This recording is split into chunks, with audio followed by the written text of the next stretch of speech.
Joining us live now for more details on this developing story is Lieutenant General Subrata Saha, who is currently a member of the National Security Advisory Board and is a former Deputy Chief of Army. Sir, thanks so much for joining us. Now, I'd like to begin this discussion by rewinding a bit.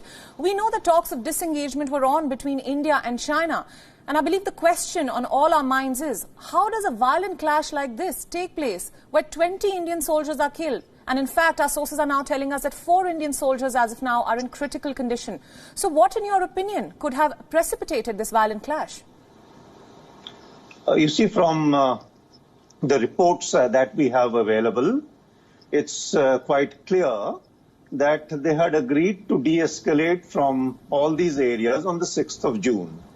And on a day-to-day basis, they were also holding meetings at the level of the brigadier, at the level of the colonels and so on, to see how it is going.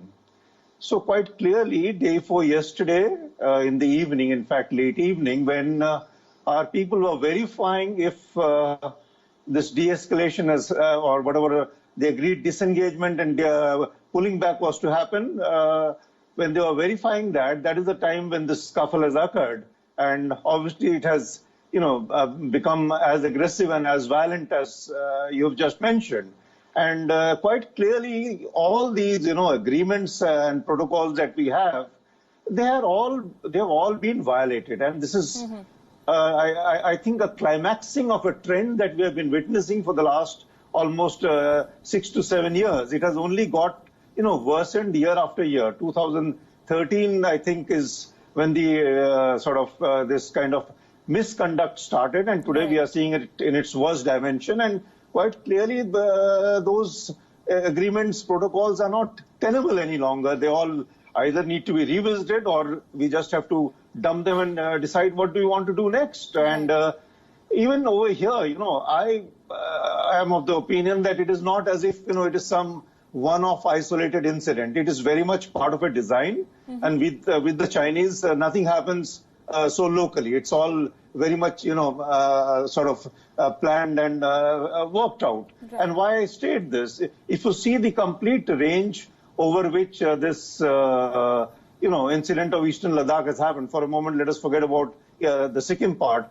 Even over there, initially you saw the excitement was much more on the Pangong-so, and now suddenly it has shifted over here. Rest of the areas are quiet. So what is it? That this is the place where it is pinching them the most. And why is it pinching them the most? Because this is closest to the road that has got connected last year to the area of Daulat Beg Oldie. Right. And this is where they feel threatened the most because of our ability to build up troops and threaten them to the east onto Aksai Chin and to the north onto the Galwan Valley, which was illegally ceded to them by the Pakis in 1963, and then going beyond into where the CPEC is, China-Pakistan Economic Corridor is coming.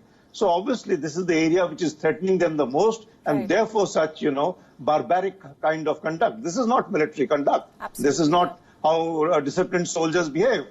That said, I think, of course, you feel terribly sorry, and all my condolences to the families and the unit that has suffered the loss. But the point is, I think they have been given a very, very strong response. As you're getting inputs, I think ANI said that our intercepts have picked up 43 casualties. Right. There are some intel reports that are coming in from the US who are assessing at least 35 PLA killed. And they have the US intel seems to be alluding to the fact that batons and stones and perhaps falling off that difficult terrain is the cause of the casualties. So all in all, I think a very... General Saha, I'd just like to expand on what you just mentioned. Now, there has been plenty of speculation about the tensions between India and China and reasons for them. And experts now say that China is irked by India's speedy development of infrastructure, especially in recent years, in some strategic sections of the line of actual control, including in Ladakh and Arunachal Pradesh. So could this have led to this provocation from China? You see, there is a multiplicity of threats over here which China is perceiving. As you said, the way and the rapid progress of infrastructure development that we have been seeing in the last 5 to 6 years, that obviously is causing a threat to them, and specifically this road I mentioned about. And the other thing is, if you see the way India's international sort of stature, the way India is engaging with a whole lot of other like-minded countries, obviously it is putting them, at a sort of disadvantage. And frankly speaking, let's say between the US, between Australia, between Japan and India, there is only one country that is sharing border with them, and that is India. So that is why you see the impact of that quite clearly coming out on the ground over here. Right. So therefore, but a massive troop build-up like this along the line of actual control from the Chinese side at a time when this border has been largely peaceful for nearly 4 decades. And many are now saying that this is what China does, forcibly establish military presence in a disputed region and then stake claim to it. So can you weigh in on this as well? You see, I would not agree with the assessment that this area has been peaceful. No. In 2013, we had the Depsang incident, that is in the Daulat Beg Oldi area itself. In 2014, we had the Chumar incident, which is south of Demchok. And Demchok has kept figuring every year, literally every year. So therefore, there is activity which is happening all along eastern Ladakh, literally on a yearly basis starting from 2013 onwards. In this particular year, obviously, they have come up with much greater numbers. So they seem to have planned something. And for the immediate provocation as far as this sector is concerned, well, as many are saying, it is perhaps the connectivity that has been achieved to DBO, because I think the Chinese were assuming that India will never be able to achieve this connectivity. Right. And now that it has happened, so therefore there is maximum sensitivity. And this area of Patrol Point 14, PP14, which is being referred to, that obviously is closest to this. And it is very, very treacherous terrain. Even to reach PP14, you have to keep crossing the river Galwan number of times up and down. Right. So it is not easy terrain at all. It is very challenging to even secure the border. So therefore, we are seeing the kind of actions that are there. And I'm very proud of the fact that the way our soldiers, despite all these challenges, are managing that frontier, Absolutely. Managing that border, and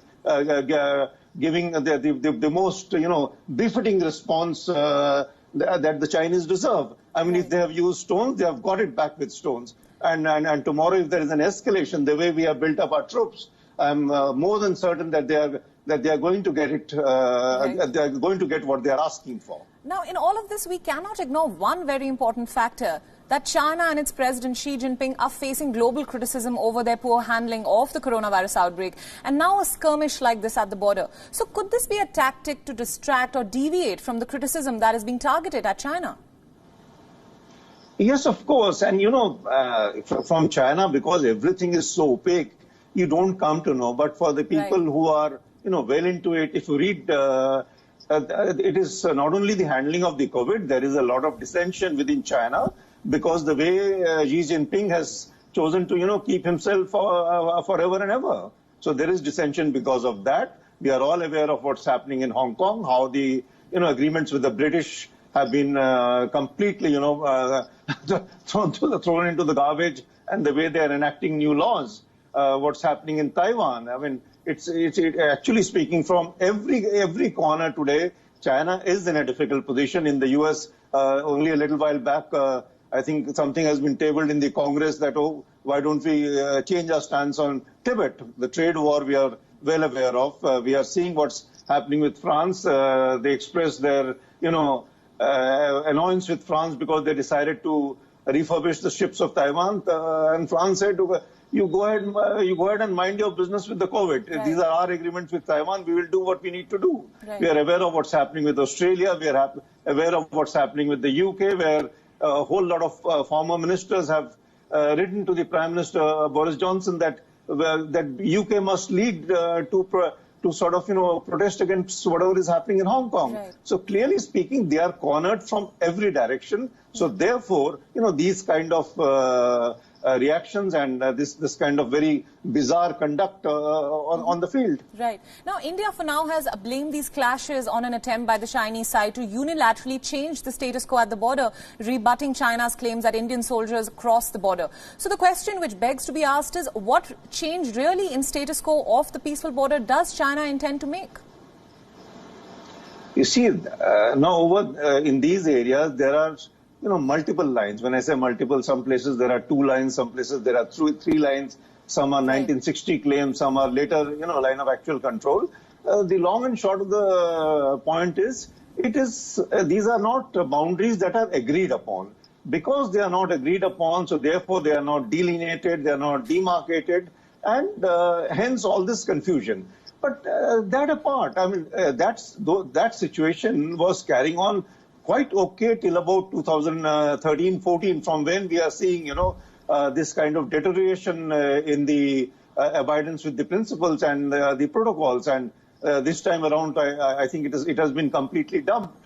If you go back to what happened in Doklam, or for that matter, even to Depsang, even after the agreement, it took a long time for the Chinese, to transmit the instructions down to the ground. Right. And invariably there were problems. And only difference between not implementing what was agreed in the talks on the ground and what we are seeing this time, there is a much higher order of aggressiveness and violence which is coming. So quite clearly, some kind of, arrogance which is coming out of propaganda within the country. We know that false notion of superiority, that arrogance is coming as a result of the propaganda which is hammered. And so therefore, just as well that they get they get hammered here to realize what the reality is. I mean, if anybody is thinking that they can get away by doing such violations with such violence, excuse me, Indian Army is not going to tolerate it. Today we have enough numbers, enough strength,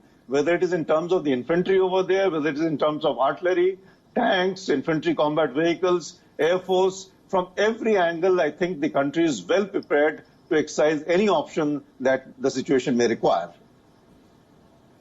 All right, sir. Actually, I'd like to ask you one final question before we wrap up this discussion. What really lies ahead for the India-China relationship now? Because we know that in India there is a growing sentiment now to boycott all Chinese goods.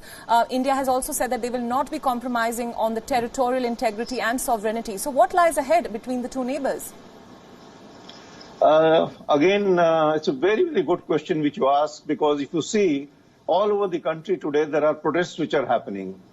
So if Chinese are studying their own precepts and teachings, I think they are getting a good sense of the popular will in the country, in India today. So therefore, it is in Chinese interest to sort of de-escalate, and it is in their interest to start abiding by whatever agreements that are happening. And if that were not to happen, we are already seeing an escalation. Well, it will spiral if it has to, if it is compelled upon India spiraling like that. And we have to be prepared for the worst. But that said, I only do hope that good sense prevails. Right. And whatever they have agreed on the 6th of June, the commanders are able to make sure that the Chinese commanders are able to make sure that their soldiers abide by whatever has been agreed upon. All right, General Saha, thank you so much for joining us, and thank you for your time and for all your insights.